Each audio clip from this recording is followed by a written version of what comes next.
बिस्मिल्लाहिर्रहमानिर्रहीम। बिस्मिल्लाहिर्रहमानिर्रहीम। उम्मीद है आप सब खैरियत से होंगे। और जो पिछला कल वाली जो क्लास थी, मेरे ख़्याल में आप लोगों ने सुन लिया होगा उसको। अभी तक किसी के कोई कमेंट्स तो नहीं आए, लेकिन उम्मीद है सब उनको उसको सुनेंगे इंशाल्लाह। अच्छा, कल हम यूनिट नंबर 7 हमने स्टार्ट किया था और यूनिट नंबर 7 में हम सब्जेक्टिव डेटा तक कर चुके थे। आज इंशाल्लाह हम करेंगे ऑब्जेक्टिव डेटा। ऑब्जेक्टिव डेटा में हम क्या करते हैं कि पहले हम प्रिपरेशन करते हैं पेशेंट की, और प्रिपरेशन में हम क्या करते हैं कि एनवायरनमेंट की प्रिपरेशन करते हैं, प्राइवेसी मेंटेन करते हैं, पोजीशन पेशेंट की बनाते हैं और पेशेंट कंफर्ट का ख्याल रखते हैं। तो एनवायरनमेंट में क्या क्या चीज़ें हम देखते हैं कि जो एनवायरनमेंट है जहाँ पे आपका जो फ़िज़िकल एग्ज़ामिनेशन का जो रूम है, ठीक है, वो एनवायरनमेंट वहाँ पे क्वाइट हो, टेम्परेचर उसका नॉर्मल हो, इनफ लाइट होनी चाहिए, वहाँ पे कोई इंटरप्शंस नहीं होने चाहिए। इंटरप्शंस इस हवाले से भी कि वहाँ पे शोर ना हो, और इस हवाले से भी कि वहाँ पे लोगों का आना जाना ना हो, क्योंकि यहाँ पे अगर आप पेशेंट की चेस्ट को असेस करेंगे तो पेशेंट को एक्सपोज करेंगे। अगर लोगों का आना जाना होगा तो फिर प्राइवेसी मेंटेन नहीं होगी इसमें। तो एनवायरनमेंट प्रॉपर मेंटेन करते हैं उसको। फिर प्राइवेसी जब हम मेंटेन करते हैं तो उसमें पेशेंट को जो एरिया हम इंस्पेक्ट करते हैं तो उस हिसाब से उसको एक्सपोज करते हैं। अननेसेसरीली पेशेंट को एक्सपोज नहीं करते हैं। स्पेशली जब फीमेल पेशेंट को हम असिस्ट करते हैं तो अगर आप पोस्टीरियर साइड पेशेंट का असिस्ट कर रहे हैं तो पेशेंट का जो एंटीरियर चेस्ट है उसको कवर रखें जब तक आप उसको असिस्ट नहीं कर रहे हैं। पोजीशन हम कैसे पेशेंट का बनाते हैं? पोजीशन में हम पेशेंट को अपराइट पोजीशन में रखते हैं। सिटिंग पोजीशन में पेशेंट को बिठाते हैं अपराइट पोजीशन में, और पेशेंट कंफर्ट का ख्याल रखते हैं कि जो आपका एंड पीस है स्टेथोस्कोप का या जो आपके हाथ हैं वो गर्म होने चाहिए, ज़्यादा ठंडे नहीं होने चाहिए। आपका वॉइस टोन जिस आप पेशेंट से कम्युनिकेट कर रहे हैं, पेशेंट से बात कर रहे हैं, तो वो भी एक्सेप्टेबल होना चाहिए। फिर ऑब्जेक्टिव डेटा में इक्विपमेंट्स हमें कौन कौन से चाहिए होते हैं? स्टेथोस्कोप की हमें ज़रूरत पड़ती है। इसके अलावा स्मॉल रूलर की हमें ज़रूरत पड़ेगी, स्किन मार्कर की ज़रूरत पड़ेगी और अल्कोहल स्वैब्स की ज़रूरत पड़ती है। तो ये सारे इक्विपमेंट्स आपको चाहिए होते हैं, ये आपने प्रिपेयर करने हैं एग्ज़ामिनेशन स्टार्ट करने से पहले। अच्छा जी, अब फ़िज़िकल एग्ज़ामिनेशन जब हम स्टार्ट करते हैं तो फ़िज़िकल एग्ज़ामिनेशन में कौन कौन से टेक्निक्स हम फॉलो करते हैं? उसमें हम इंस्पेक्शन करते हैं, पल्पेशन करते हैं, परकशन करते हैं और अस्कल्टेशन करते हैं। लेकिन यहाँ पे एक चीज़ का ख्याल रखेंगे हम, जब हम इंस्पेक्शन करेंगे या पल्पेशन, परकशन और अस्कल्टेशन करते हैं, तो इसमें ये कि हमने चूँकि चेस्ट को पल्पेट और इंस्पेक्ट और अस्कल्टेट करना है, ये सारी चीज़ें हमने चेस्ट के ऊपर करनी है, जिसमें हम चेस्ट के इंटीरियर साइड को भी देखेंगे, पोस्टीरियर साइड्स को भी देखेंगे, लेटरल साइड्स को भी देखेंगे। तो हमारा तरीका क्या होगा इस एग्ज़ामिनेशन के अंदर कि हम पहले पोस्टीरियर साइड जो पेशेंट की है उसमें पहले उसको इंस्पेक्ट करेंगे प्रॉपर्ली, पूरे पोस्टीरियर साइड को, फिर लेटरल साइड्स को, फिर उसके बाद पल्पेट करेंगे, फिर परकस करेंगे और फिर अस्कल्टेट करेंगे। जब पोस्टीरियर और लेटरल साइड से हम ख़त्म करें तो उसके बाद फिर एंटीरियर साइड पे आके फिर वहाँ पे दोबारा हम इसी तरीके से उसी सीक्वेंस के साथ इंस्पेक्ट करेंगे, पल्पेट करेंगे, परकस करेंगे और अस्कल्टेशन करेंगे। क्योंकि अगर आप इस तरफ पहले इंस्पेक्शन करना चाहें और पहले पोस्टीरियर साइड पे आपने इंस्पेक्शन कर ली, फिर आप इंटीरियर पे आपके एंटीरियर साइड की इंस्पेक्शन करते हैं, फिर आप बैक पे जाते हैं, फिर पल्पेशन करते हैं पोस्टीरियर साइड की, फिर फ्रंट पे आते हैं, फिर आप पल्पेशन करते हैं, तो इस तरह बार बार पेशेंट के फ्रंट एंड बैक पे आना जाना पेशेंट के लिए डिस्कम्फर्ट का बायस बन सकता है। तो पहले आप पोस्टीरियर साइड को properly inspection, palpation, percussion, auscultation करके फिर इंटीरियर साइड पे आके उस हिसाब से फिर इंटीरियर साइड्स को अलग से आप इंस्पेक्ट करते हैं, असेस करते हैं। अच्छा, अब इंस्पेक्शन जब हम करते हैं तो इंस्पेक्शन में हम क्या क्या चीज़ें देखते हैं पेशेंट की?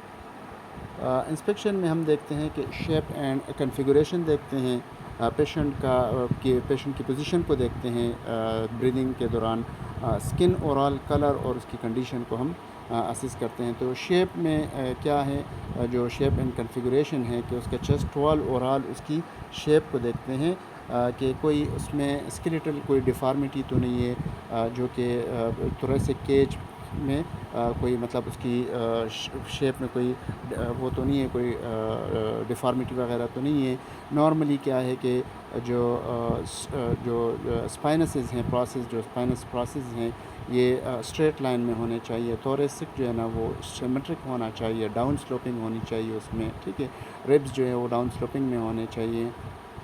स्केपुला जो है ना वो सिमेट्रिक होने चाहिए, इन प्लेस होने चाहिए। तो जो डिफ़ॉर्मिटी की हमने बात की, अगर आपको याद हो तो पिछले जो मस्कुलोस्केलेटल सिस्टम में हम देख रहे थे, तो उसमें जो क्या कहते हैं उसको, एक एबनॉर्मलिटी थी दो इसकी स्पाइनल कार्ड की, ठीक है। जो कंजेनाइटल एबनॉर्मलिटीज़ थी, स्कोलियोसिस और काइफोसिस, जिसमें कि कर्वेचर्स वो डिफरेंट थे, नॉर्मल थे। तो वो सारी चीज़ें देखते हैं कि वो तो नहीं है, पेशेंट को कोई ऐसी कोई डिफ़ॉर्मिटी तो नहीं है, क्योंकि ये सारी चीज़ें पेशेंट के ब्रीदिंग वगैरह में इंटरफेयर कर सकती हैं। पोजीशन की अगर हम बात करें तो पेशेंट क्या है कि उसको जब ब्रीथ करता है तो नॉर्मली पेशेंट क्या है कि ब्रीदिंग के दौरान रिलैक्स रहता है, पोस्चर उसका मेंटेन रहता है, कोई उसमें चेंजेस नहीं आती। पेशेंट अपने वेट को कंफर्टेबली उसको होल्ड कर सकता है। लेकिन अगर इसी पोजीशन को देखें, पेशेंट को अगर पेशेंट ब्रीदिंग के दौरान क्या करता है कि ट्राइपॉड पोजीशन बनाता है, लीन फॉरवर्ड हो जाता है, या किसी चेयर्स के या नीज़ के ऊपर या बेड के ऊपर सपोर्ट लेता है, तो ये किस चीज़ की इंडिकेशन है कि पेशेंट को कोई क्रोनिक कंडीशन है, जिसमें पेशेंट को ब्रीदिंग के दौरान पेशेंट अपना पोस्चर मेंटेन नहीं कर सकता। स्पेशली सीओपीडी के अंदर मूवमेंट पेशेंट को इस तरह से हो सकता है, जिसमें ये पेशेंट अगर लीन डाउन करता है तो क्या करता है कि जो इंटरकॉस्टल मसल्स है या एब्डोमिनल जो एडिशनल मसल्स है या नेक मसल्स हैं, उनको पेशेंट यूज़ करता है। इनके अलावा शेप एंड उसमें कॉन्फ़िगरेशन में हम एक और चीज़ देखते हैं, जो एंटीरियर पोस्टीरियर डायमीटर है, ये नॉर्मली क्या है कि ये ट्रांसवर्स डायमीटर से लेस होना चाहिए। अगर दोनों एक तरह के हैं, मतलब एंटीरियर पोस्टीरियर डायमीटर और लेटरल डायमीटर या ट्रांसवर्स डायमीटर दोनों एक बराबर हैं, तो एक कंडीशन है, उसको बैरल चेस्ट कहते हैं, ठीक है, जिसमें रिब्स जो है ना वो हॉरिजॉन्टल टाइप शेप उसने बनाई हुई होती है, ठीक है। तो उसमें पेशेंट को ऐसा लगता है कि कंटिन्यूसली पेशेंट इंस्पायर किया हुआ है, इंस्पायरेशन की कंडीशन में पेशेंट लगता है। नॉर्मली क्या होता है कि सीओपीडी या जो हाइपर इन्फ्लेटेड लंग्स होते हैं, उसमें इस तरह की शेप बनती है, जिसको बैरल चेस्ट कहते हैं। नेक मसल्स नॉर्मली क्या है कि वो पेशेंट के एज और बॉडी साइज़ के हिसाब से डेवलप होने चाहिए। नेक मसल्स बाज़ टाइम पे हाइपरट्रॉफीड हो जाते हैं। अगर पेशेंट सीओपीडी पेशेंट है तो उसमें ये नेक मसल थोड़े से इनलार्ज्ड हुए होते हैं, हाइपरट्रॉफी बने हुए होते हैं। तो अगर ऐसा है तो इसका मतलब ये कि पेशेंट को कोई ऑब्स्ट्रक्शन है ब्रीदिंग के दौरान या एयरवे में। तो शेप एंड कॉन्फ़िगरेशन में ये देखा हमने, पेशेंट की पोजीशन देखी।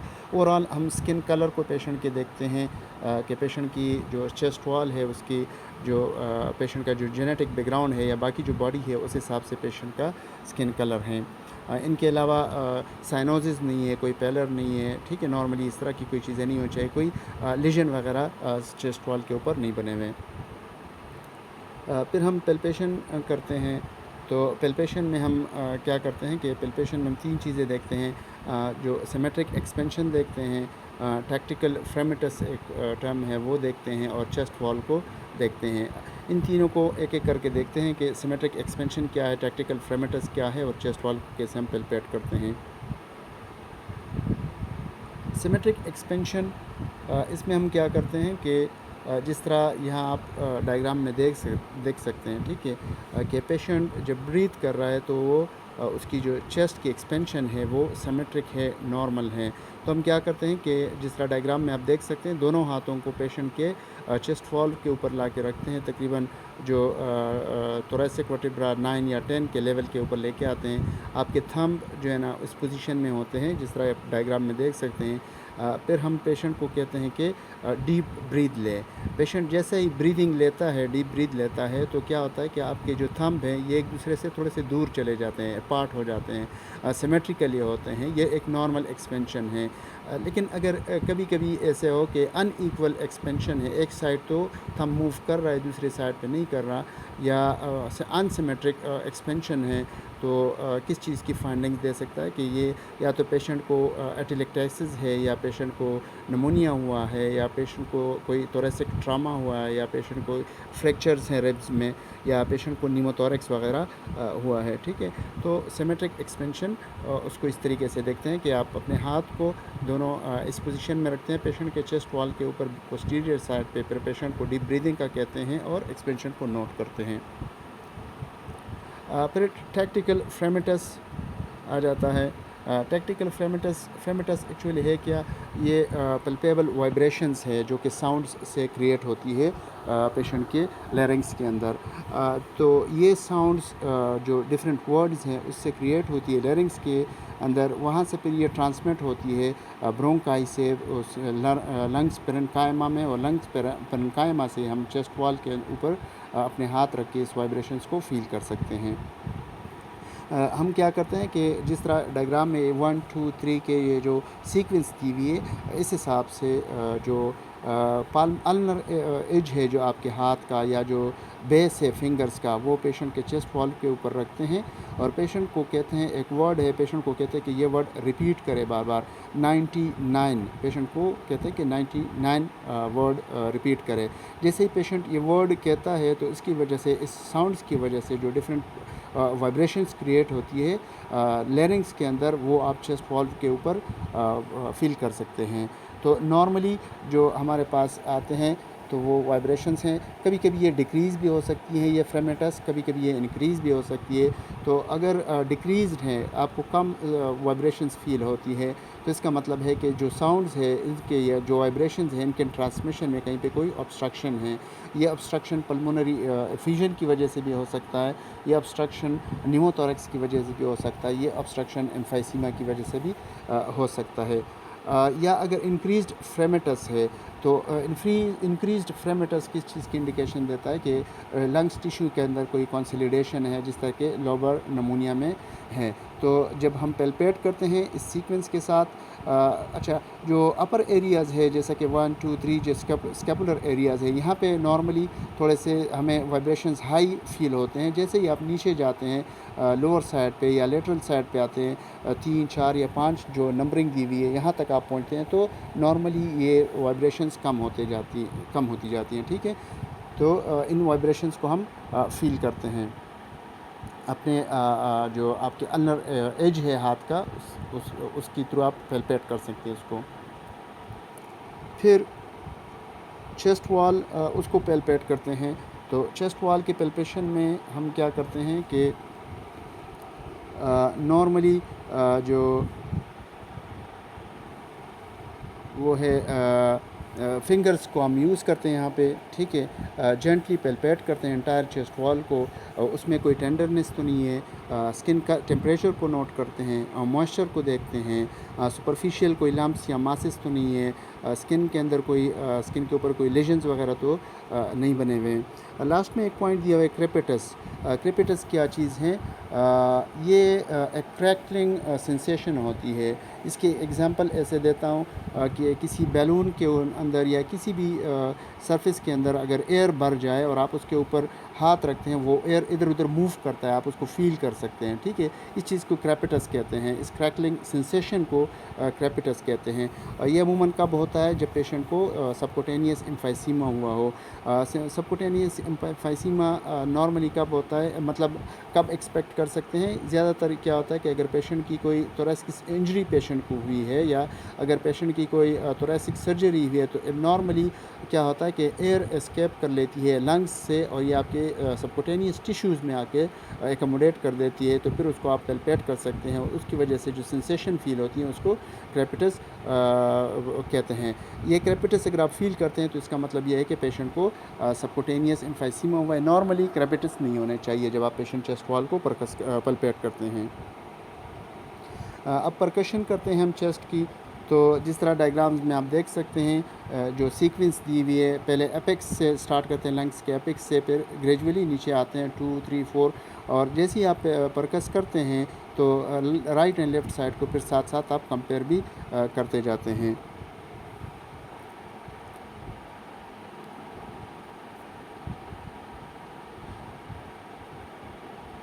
अच्छा, परकशन में क्या क्या हम एक्सपेक्ट कर सकते हैं, क्या क्या साउंड्स हमें वो एक्सपेक्ट कर सकते हैं।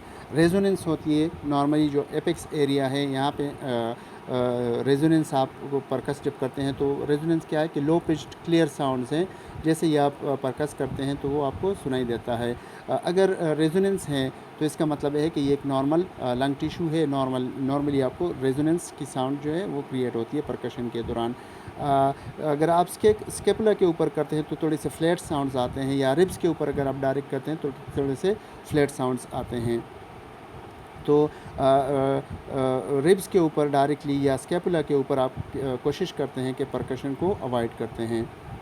एक और जो एबनॉर्मल एक साउंड है हाइपर रेजोनेंस। कभी कभी हाइपर रेजोनेंस साउंड्स भी आ सकते हैं। तो इसका मतलब ये क्या है कि अगर लंग्स में बहुत ज़्यादा एयर अकोमोडेट कर जाए तो वो हाइपर रेजोनेंस साउंड प्रोड्यूस होते हैं परकशन से। तो वो किन कंडीशन में हो सकता है, एम्फाइसीमा में हो सकता है या निमोथोरैक्स में हो सकता है। अगर डल किस्म के कोई साउंड्स आपको परकशन में आते हैं तो ये इसका मतलब है कि कोई अबनॉर्मल डेंसिटी है लंग्स टिश्यू के अंदर, जो कि नमूनिया में हो सकता है या प्लूरल एफ्यूजन में हो सकता है, या अगर पेशेंट को कोई लंग्स के अंदर कोई ट्यूमर बना हुआ है तो उसमें भी डल साउंड्स आपको आ सकते हैं।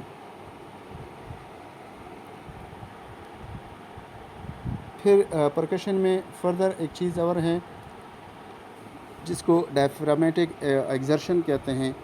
तो ये क्या करते हैं कि पेशेंट को कहते हैं कि इंस्पायर करें।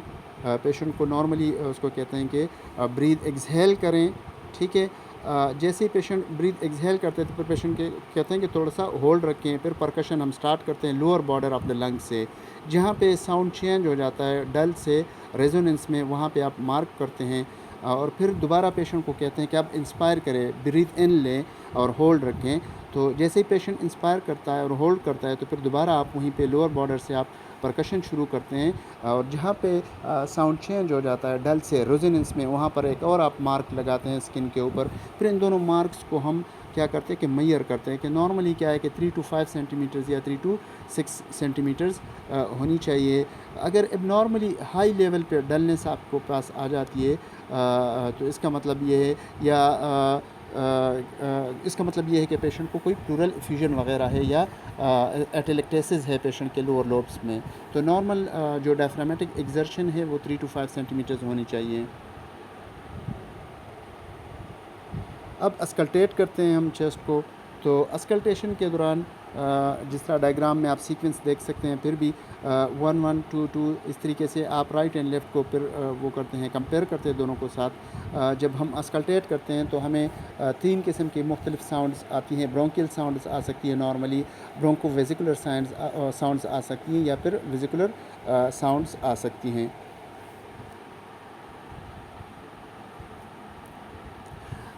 ये ब्रेथ साउंड्स है क्या चीज़ एक्चुअली। ब्रेथ साउंड्स जैसे ही एयर जो एयरवे के थ्रू पास होती है एयर, और एयर के जो ट्रैकिल वॉल हैं, इनके वॉल के साथ जो कोलिजन होती हैं उसकी वजह से जो साउंड क्रिएट होता है उसको क्या कहते हैं, उसको ब्रोंकियल उसको ब्रेथ साउंड्स कहते हैं, ठीक है।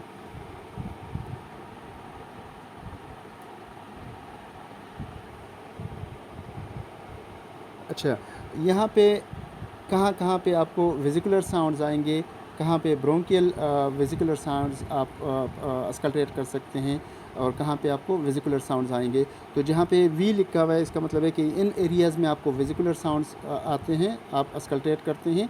जिन जिन एरिया में बी वी लिखा हुआ है यहाँ पे आपको ब्रोंको वेजिकुलर साउंड्स आप अस्कल्टेट करते हैं। अब वेजिकुलर साउंड्स क्या चीज़ हैं, ब्रोंको वेजिकुलर साउंड्स क्या चीज़ हैं, ब्रोंकियल साउंड्स क्या चीज़ हैं। Bronchial sounds high pinch loud sounds हैं, जिनमें कि इंस्पायरेशन थोड़ी सी शॉर्ट होती है और एक्सपायरेशन लॉन्ग होती है। ये अगर आप अस्कल्टेट करते हैं डायरेक्टली ट्रैकिया के ऊपर या लैरिंग्स के ऊपर, तो वहाँ पे जो साउंड्स आपको अस्कल्टेट आप करते हैं नॉर्मली, तो वो ब्रोंकियल साउंड्स कहलाते हैं। वो हाई पिच साउंड्स होते हैं, इंस्पायरेशन उसमें लो होती है और एक्सपायरेशन थोड़ी सी लॉन्ग होती है। ब्रोंको वेजिकुलर साउंड्स क्या है कि ये मॉडरेट हैं उसमें पिच्ड में, और इनमें इंस्पायरेशन एक्सपायरेशन तकरीबन नॉर्मल इक्वल होती हैं, ठीक है। और ये जो आप पोस्टीरियर स्कैपुला के बीच में जब आप करते हैं, जो अल्वेलाइज हैं, ठीक है, फ्यूअर जो मेजर जो ब्रोंका है उनके ऊपर अगर आप अस्कल्टेट करते हैं तो वहाँ पे आपको ब्रोंको वेजिकुलर साउंड्स मिलते हैं। वेजिकुलर साउंड में क्या होता है कि इनमें इंस्पायरेशन लॉन्ग होती है जबकि एक्सपायरेशन थोड़ी सी शॉर्ट होती है। ये लो पिच सॉफ्ट साउंड्स हैं, ठीक है, और ये ब्रोंक्योल्स के ऊपर अगर आप अस्कल्टेट करते हैं तो वहाँ पे ये साउंड्स आपको मिलते हैं। ये जो नॉर्मल ब्रेथ साउंड्स हैं, इनके अलावा अगर कोई ब्रेथ साउंड्स आपको अस्कल्टेशन में आती हैं, आप फील करते हैं, तो उनको एडवेंशियस साउंड्स कहते हैं या एडिशनल साउंड्स कहते हैं। जिस तरह क्रैकल्स हैं, रेयर्स हैं, तो वो नमूनिया में हो सकते हैं या पल्मोनरी एडीमा में आपको हो सकते हैं। अगर वीजेज़ आते हैं या रोंकाई जिसको कहते हैं, तो अगर पेशेंट को अस्थमा है या एम्फाइसीमा वगैरह है तो उसमें ये एडिशनल साउंड्स हम एक्सपेक्ट कर सकते हैं। अच्छा जी, पोस्टीरियर साइड तो तकरीबन ठीक है, पोस्टीरियर साइड हमने कर लिया। अब एंटीरियर साइड की अगर हम इंस्पेक्शन करते हैं, पैल्पेशन करते हैं, तो इंस्पेक्शन में हम क्या देखते हैं, जिस तरह पोस्टीरियर में हमने देखा था, तो यहाँ पे उन्हीं चीज़ों को देखेंगे। एडिशनल 2-3 चीज़ें हम देखेंगे। एक ये कि शेप एंड कन्फिगरेशन चेस्ट का देखते हैं, facial expression while breathing patient का देखते हैं, लेवल ऑफ कॉन्शियसनेस पेशेंट का देखते हैं, स्किन कलर और कंडीशन देखते हैं, क्वालिटी ऑफ रिस्पिरेशन भी देखते हैं। तो शेप और कन्फिगरेशन में क्या है कि रिब्स जो है उनकी जो नॉर्मल स्लोपिंग है डाउनवर्ड, सिमेट्री देखते हैं। कोस्टल एंगल को देखते हैं कि नॉर्मली क्या है कि 90 डिग्री या इससे कम होना चाहिए। अगर कोस्टल एंगल इंक्रीज़ है तो ये नॉर्मल है, कोई ऑब्स्ट्रक्शन वगैरह है। बैरल चेस्ट को देखते हैं जिसमें कि रिब्स जो है ना वो हॉरिजॉन्टल टाइप के हुए होते हैं। कोस्टल एंगल को देखते हैं, ठीक है। फेशियल एक्सप्रेशन में हम क्या देखते हैं कि पेशेंट जब ब्रीथ करता है तो नॉर्मली पेशेंट रिलैक्स होता है, कोई उसमें जो अनकंफर्टेबल कोई उसमें पेशेंट फील नहीं करता, और कोई एडिशनल उसको एफर्ट्स पेशेंट को ब्रीदिंग में नहीं लेनी पड़ती। पेशेंट फेशियल एक्सप्रेशन में हम ये देखते हैं। लेकिन अगर पेशेंट ब्रीदिंग के दौरान टेंस फील होता है या स्ट्रेंड फील होता है या पेशेंट टायर्ड फील होता है या उसके पर्स लिप्स हैं ब्रीदिंग के दौरान, तो ये किस चीज़ की इंडिकेशन देता है कि पेशेंट को कोई क्रोनिक कंडीशन है, जिस तरह की COPD वगैरह में पेशेंट को इस तरह की चेंजेस पेशेंट में आ सकती हैं।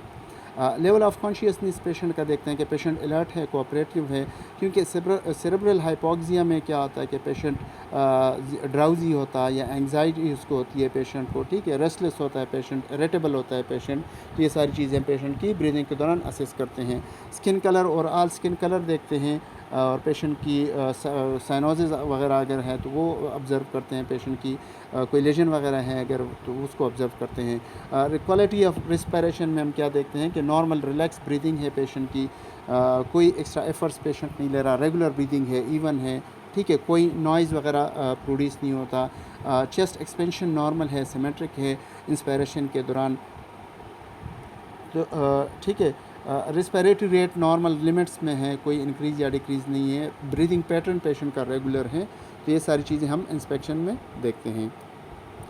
फिर पल्पेट करते हैं। जिस तरह पोस्टीरियर साइड में हमने सिमेट्री ऑफ चेस्ट एक्सपेंशन देखी थी, इस तरह एंटीरियर में भी हम चेक कर सकते हैं। डायग्राम में जिस तरह के पेशेंट की लोकेशन है हाथों का चेस्ट के ऊपर, इसी तरीके से आप पेशेंट के चेस्ट वाल्व के ऊपर अपने दोनों हाथ रखते हैं और फिर पेशेंट को कहते हैं कि डीप ब्रेथ लें। जैसे ही पेशेंट ब्रेथ लेता है तो इक्वल एक्सपेंशन या सिमेट्रिक एक्सपेंशन नॉर्मली होती है। अगर एबनॉर्मल है या अनइक्वल एक्सपेंशन है तो कोई ऑब्स्ट्रक्शन है, कोई एनॉमली है, कोई अंडरलाइन कोई कंडीशन है पेशेंट को एबनॉर्मल।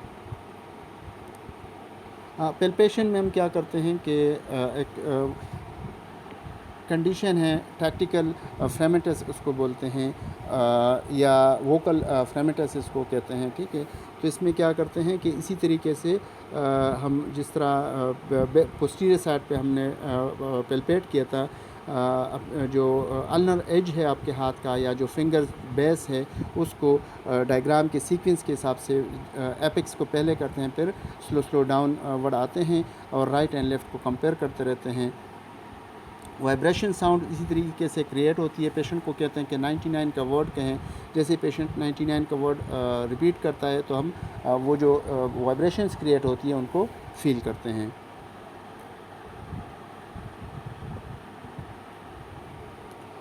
फिर पल्पेशन में हम चेस्ट वॉल को पेल्पेट करते हैं नॉर्मली कोई टेंडरनेस नहीं होनी चाहिए, सुपरफिशियल कोई लम्ब्स वगैरह कोई मासेस नहीं होने चाहिए, ठीक है। जो स्किन मोबिलिटी है या टर्गर है उसको चेक करते हैं, स्किन मॉइस्चर को देखते हैं, टेम्परेचर वगैरह को देखते हैं कि नॉर्मल स्किन की जो जनरल कंडीशन है वो नॉर्मल है। फिर हम परकशन करते हैं। एपेक्स से स्टार्ट करते हैं, जिस तरह के डायग्राम में आप देख सकते हैं। राइट साइड पे 1 से फिर 2 पे आते हैं, 2 से फिर राइट साइड की 2 पे आते हैं, फिर राइट साइड 3 जाते हैं, राइट साइड 3 से फिर लेफ़्ट साइड 3 पे जाते हैं। तो ये सीक्वेंस है परकशन की। तो इस तरीके से हम परकस करते हैं। और अच्छा, इसमें एक चीज़ का ख्याल रखते हैं, अगर फ़ीमेल पेशेंट है तो डायरेक्टली ब्रेस्ट के ऊपर परकस ना करें, क्योंकि इससे क्या होता है कि परकशन की जो आपकी फाइंडिंग्स है वो इसमें इंटरफेयर कर सकती हैं, जो ब्रेस्ट टिश्यू वगैरह की वजह से।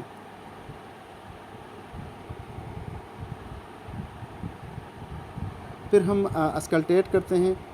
तो अस्कल्टेशन में यहाँ पर भी वही वेजिकुलर साउंड्स, ब्रोंकियल साउंड्स या ब्रोंको वेजिकुलर साउंड्स, डिफरेंट जो आपके लंग्स फील्ड्स हैं उसको आप अस्कल्टेट करते हैं। नॉर्मली ये जो डायग्राम में आपको ब्रोंकियल साउंड्स हैं या ब्रोंको वेजिकुलर साउंड्स है या वेजिकुलर साउंड्स हैं, ये आप एक्सपेक्ट कर सकते हैं इन एरियाज़ में। और इनके अलावा एडिशनल साउंड्स को भी आप अस्कल्टेट करते हैं, अगर है तो आपने फाइंड आउट करनी है। ये एडिशनल कुछ चीज़ें हैं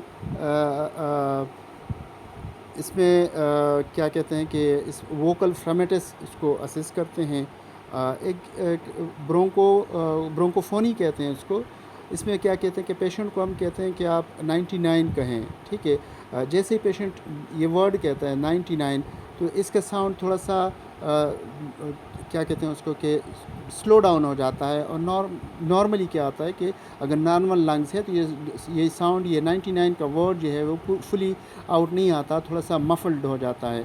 और अगर ये लाउड आता है, ठीक है, लाउड साउंड, जैसे ही पेशेंट 99 कहते हैं ये साउंड उसके मुंह से लाउड निकल के आता है, तो इसका मतलब है कि लंग्स के अंदर कोई कंसोलिडेशन वगैरह की हुई है। एक दूसरा टेस्ट हम करते हैं, उसको एगोफोनी कहते हैं। इसमें क्या है कि हम पेशेंट को कहते हैं कि ई वर्ड कहे, ई।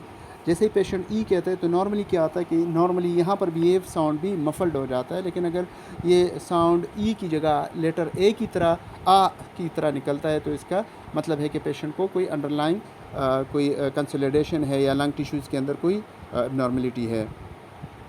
एक तीसरा जो टेस्ट है हम करते हैं, पेशेंट को कहते हैं कि सरगोशी में थोड़ा सा 1 2 3 इस तरह का है। तो अगर पेशेंट 1 2 3 सरगोशी में स्लो 1 2 3 इस तरह कहता है, तो ये साउंड्स क्या है कि आलमोस्ट गायब हो जाते हैं। नॉर्मली अगर नॉर्मल लंग टिश्यू है तो ये प्रॉपर्ली नहीं सुनाई जा सकती, लेकिन अगर क्लियरली लाउड सुनाई जा सकती है तो इनमें भी क्या है कि कोई अंडरलाइन जो पेशेंट की कोई बैकग्राउंड में कोई कंडीशन है। एक और चीज़ है बायोट्स ब्रीदिंग उसको कहते हैं। इसमें क्या होता है कि शैलो इंस्पायरेशन होती है और आलमोस्ट एब्रप्ट पॉजेस उसमें आ जाती हैं। ये कब एक्सपेक्ट करते हैं, जब पेशेंट को इंट्राक्रैनियल प्रेशर इंक्रीज़ हुआ हो, तो उसमें यूजुअली पेशेंट को इस तरीके से की ब्रीदिंग आ सकती हैं। ये उनके काज क्या है कि पेशेंट को जो मेडुला ऑब्लांगेटा है या वो स्ट्रोक की वजह से या ट्रॉमा की वजह से अगर कोई डैमेज हुआ है तो उसकी वजह से पेशेंट इस तरह की ब्रीदिंग लेता है। एक और कंडीशन है जिसको कॉस्मॉल्स कहते हैं। इसमें क्या होता है कि जो ब्रीथ की जो डेप्थ है और रेट है वो इंक्रीज़ हो जाती है। और इसमें डीपली पेशेंट ब्रीथ करता है, गैस्पिंग टाइप की ब्रीदिंग होती है पेशेंट की। अगर पेशेंट सीवियर एसिडोसिस वगैरह में चला जाता है तो इस तरह की पेशेंट ब्रीदिंग लेता है। एक तीसरी चीज़ है इम्पॉर्टेंट, आप देख सकते हैं इसको कि एग्ज़ाम पॉइंट ऑफ व्यू से अगर कहीं पे क्वेश्चन आ जाए तो फनल चेस्ट है। तो फनल चेस्ट ये एक नॉर्मल कंडीशन है जिसमें कि लोअर जो पोर्शन है स्टर्नम का वो थोड़ा सा ज़्यादा डिप्रेस हुआ होता है, ठीक है। और ज़्यादातर ये कंजेनाइटल होते हैं, ठीक है। ये क्या करता है कि जो आपके कार्डियो या रिस्पिरेटरी फंक्शंस हैं उनमें ये क्या इंटरफेयर करता है, पेशेंट प्रॉपर ब्रीथ नहीं कर सकता या पेशेंट को हार्ट प्रॉब्लम्स भी इसमें हो सकती हैं। समराइज़ करते हैं तो इंस्पेक्शन में हम थोड़ा से केज को देखते हैं। रिस्पिरेशंस को देखते हैं, स्किन कलर और उसकी कंडीशन को देखते हैं, पेशेंट का वो पोजीशन देखते हैं ब्रीदिंग के दौरान, फेशियल एक्सप्रेशन देखते हैं, लेवल ऑफ कॉन्शियसनेस इंस्पेक्ट करते हैं। पेल्पेशन में हम सिमेट्रिक एक्सपेंशन देखते हैं, टैक्टिकल फ्रेमेटस देखते हैं, कोई लम्ब्स वगैरह, मासेस वगैरह, टेंडरनेस वगैरह अगर है तो उनको पेल्पेट करते हैं। परकशन में हम लंग्स फील्ड्स को परकस करते हैं, डायफ्रामेटिक एक्सर्शंस को उसमें परकस करते हैं, और अस्कल्टेशन में हम नॉर्मल ब्रेथ साउंड्स को और एबनॉर्मल ब्रेथ साउंड्स को डिफ्रेंशिएट करते हैं। इन सारी चीज़ों को अगर आप डॉक्यूमेंट करना चाहें तो जो सैम्पल चार्टिंग है उनमें हमारा सब्जेक्टिव डेटा इस तरह से आएगा कि no cough, no shortness of breath, no chest pain with breathing, no history of respiratory disease, no colds और 1 cold per year, had never smoked, works in well ventilated office, ठीक है, patient has test for tuberculosis, ठीक है, 4 years back, इस तरीके से कोई वो नेगेटिव था, कोई पेशेंट की कोई चेस्ट एक्सरे वगैरह नहीं हुई। ऑब्जेक्टिव डेटा में आप इंस्पेक्शन, पल्पेशन, परकशन, अस्कल्टेशन की जो आपकी जो नॉर्मल फाइंडिंग्स हैं आप वो इस तरह लिख सकते हैं कि एंटीरियर पोस्टीरियर डायमीटर वो लेस दैन ट्रांसवर्स डायमीटर है, रेस्पिरेशंस नॉर्मल हैं, रिलैक्स हैं, इवन हैं, पल्पेशन चेस्ट एक्सपेंशन नॉर्मल है, सिमेट्रिक हैं, टैक्टिकल फ्रेमेटस इक्वली बायलैटरली है, कोई टेंडरनेस नहीं है, परकशन नॉर्मल है, रेजोनेंस साउंड्स हैं, डायफ्रामेटिक एक्सर्शन जो है ना वो तकरीबन 3 to 5 सेंटीमीटर नॉर्मल रेंज में है, अस्कल्टेशन में विजिकुलर ब्रेथ साउंड्स क्लियर हैं, कोई उसमें एडवेंशियस साउंड्स या एडिशनल साउंड्स नहीं है। असेसमेंट की जो आप स्टेटमेंट है, इंटैक्ट थोरेसिक स्ट्रक्चर्स हैं, lung sounds clear equally bilaterally. ठीक है जी, शुक्रन जज़ीला। कोई क्वेश्चंस हो, कोई इशू हो तो आप पूछ सकते हैं, और काइंडली इस क्लास को जैसे ही आप कंप्लीटली सुन लेते हैं तो मुझे मैसेज या कमेंट ज़रूर किया करें, ठीक है। यूनिट नंबर 7 हमारा कंप्लीट हो गया। इससे हवाले से कोई क्वेश्चन हो, कोई क्वेरी हो तो आप कह सकते हैं। इम्प्रूवमेंट के लिए कोई आप लोगों की कोई आइडियाज़ हो, कोई सजेशंस हो तो दोबारा कहूँगा, अप्रिशिएट करेंगे उसको, ठीक है। थैंक यू वेरी मच, अपना ख्याल रखें, मास्सलाम।